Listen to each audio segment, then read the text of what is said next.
Today I've fixed my car. Oh yeah, that's right. Do we have it with me? One moment, please.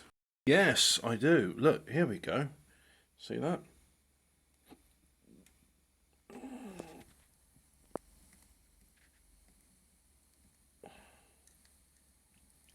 trying to get it to focus on the lettering. It's actually quite clear in real life, but cameras, they do struggle with the focus. But can you make out that it says 7.5? It's a 7.5 amp fuse.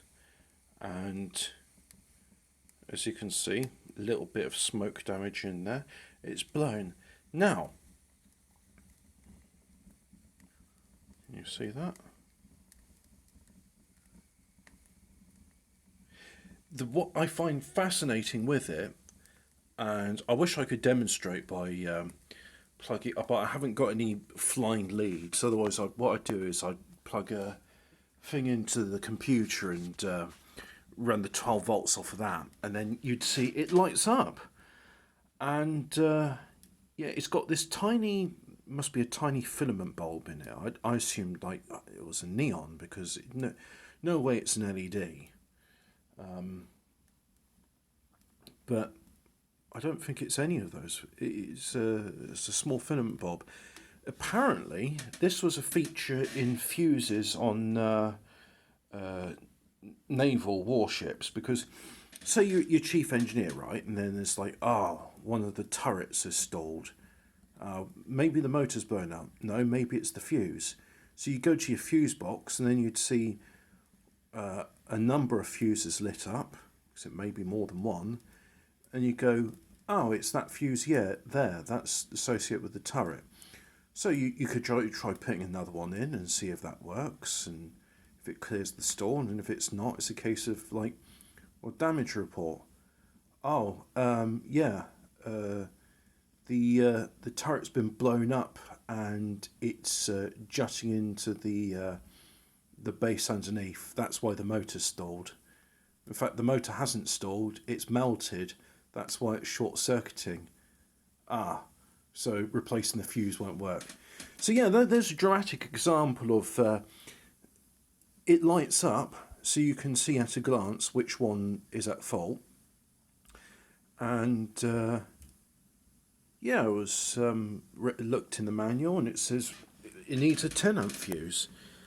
My car has a compartment with a fuse remover tool, which is quite good because my fingers were unable to do it, and it also has provision for 6 spare fuses.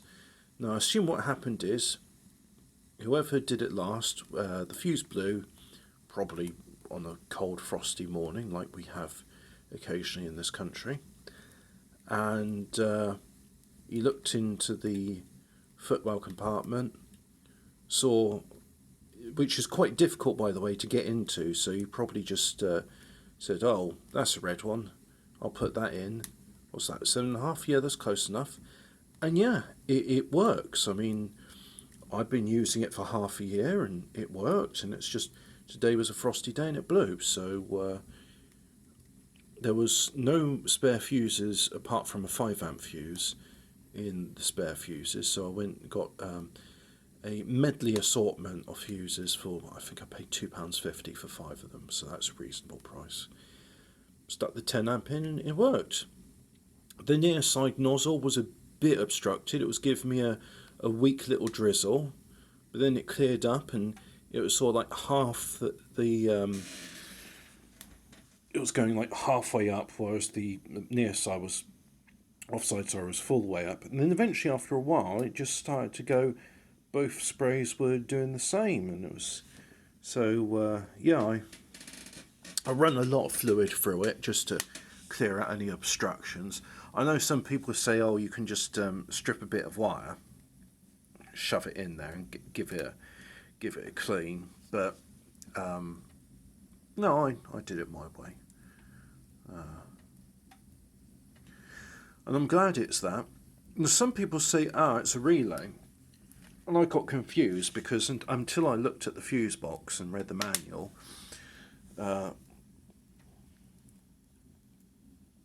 sorry, that's all the way on the carpet over there.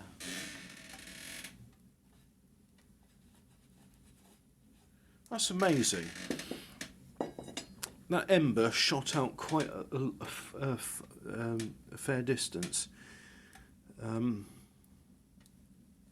Well, in that case, I ought to do this, mightn't I?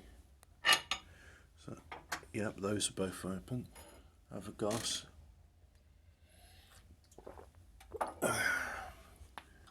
Oh yes, relays.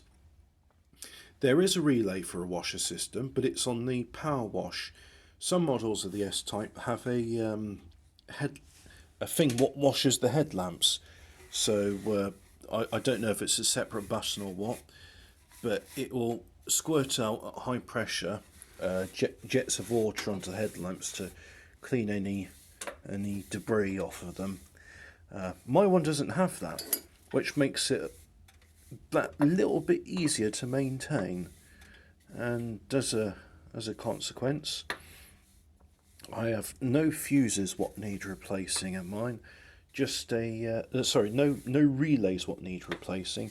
Just a 10 amp fuse, which somebody had put 7.5 amp fuse in it. Yeah.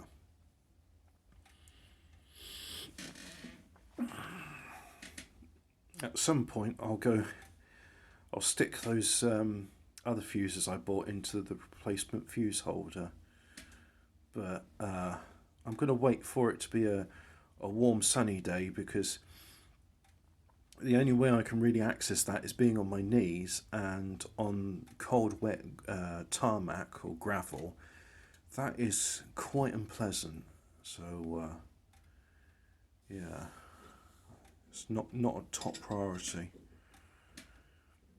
I was getting quite despondent about that, because I'd spoken to my dad and just thought, oh God, something else has gone wrong now, and I don't really have the fortitude to deal with this right now.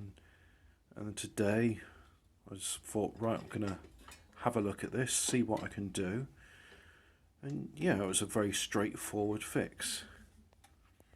So yeah, 1 moment please. Now, how's that for continuity? I've drunk some in between shots. Ah.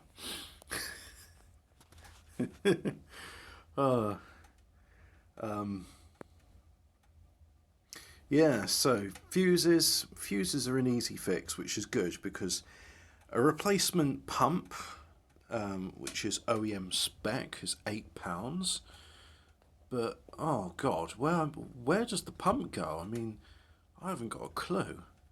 And unfortunately, there's no Haynes owner's manual for this type Jag, and the owner's manual doesn't say where it is, so I'd be a bit of a loss there.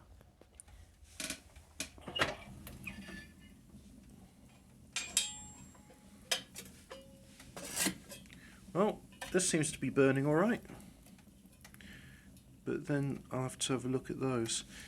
I think we're done pretty much now, so let's see. Goodbye, fire.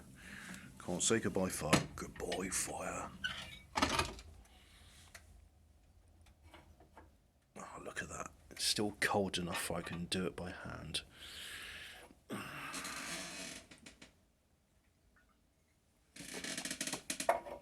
Yeah, put that in your continuity. No, do it like that. No, put it over there.